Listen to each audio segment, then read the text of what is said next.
இன்றைக்கி நான் கச்சான் தாளிக்க போகிறேன். அது எப்படின்னு பார்க்குறேன். அதில் உள்ள ஜாமானை பாருங்கள்.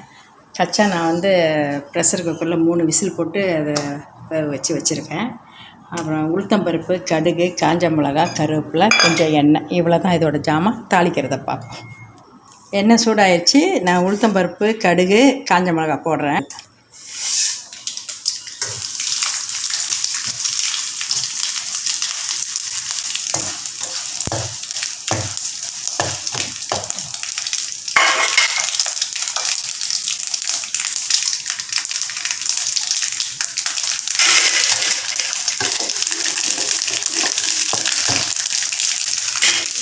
கருவேப்பிலை போடுறேன்.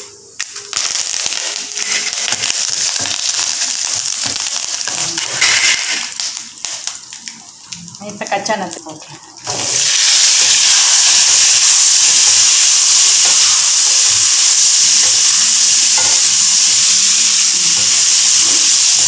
இதில் தான் இது அடுப்பை ஆஃப் பண்ணிடுறேன்.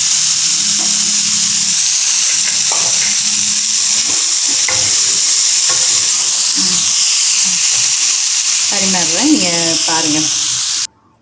கச்சான் தாளிச்சாச்சு. இதை பரிமாறிக்கேன் பாருங்கள். இதே மாதிரி செஞ்சு சாப்பிட்டு பார்த்துட்டு சொல்லுங்கள் ஃபீட்பேக்கு. பாய்.